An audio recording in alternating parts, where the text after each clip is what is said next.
If there's a project that you could do as a family that would improve your health, both mentally, physically, and possibly even financially, teach your children important principles such as work, responsibility, and help them feel the connection with your family and God's creations, help you build up some food storage and your family's ability to be self-reliant, would you feel it worth your time? Gardens have so many benefits that they are worth our time and effort. Eating from your own garden has multiple health benefits. Gardening is great exercise for the whole family. Even children who in past generations were very active are becoming obese. 1/3 of the children in the United States is obese, and the number is rising. This is according to the Health and Human Services Physical Activity Guidelines for America. According to an article posted by the Mayo Clinic, one of the best strategies to reduce child obesity is to improve the eating and exercise habits of the entire family. Where past generations were physically active by necessity, we have to plan exercise into our lives. According to the Center for Disease and Control Prevention, those who choose gardening as a moderate intensive exercise are more likely to exercise 40 to 50 minutes longer than those who choose walking or biking.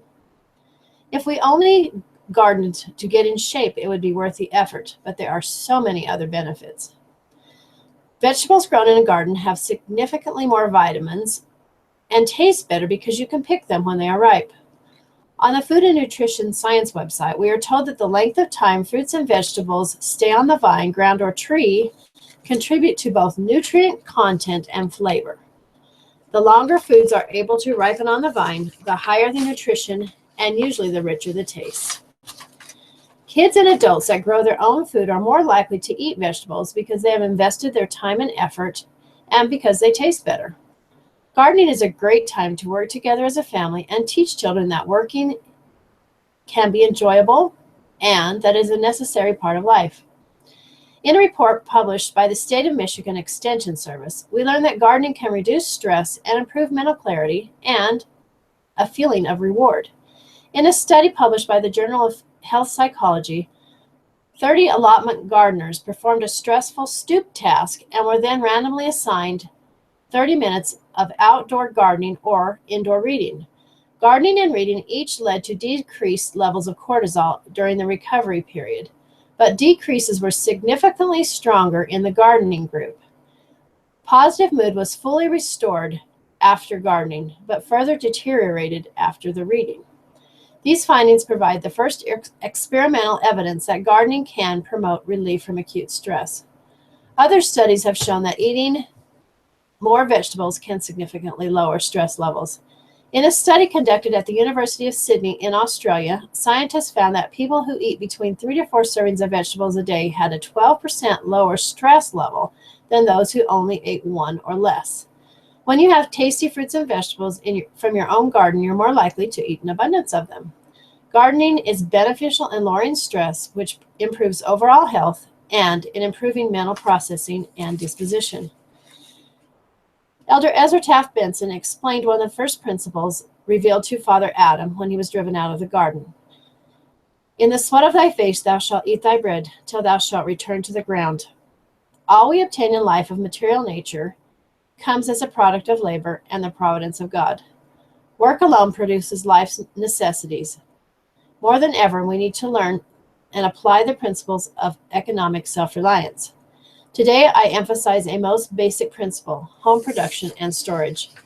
No more timely counsel, I feel, has been given by President Kimball than his repeated emphasis to grow our own gardens. Even though this counsel was given almost 4 years ago, the principles are just as timely and true now.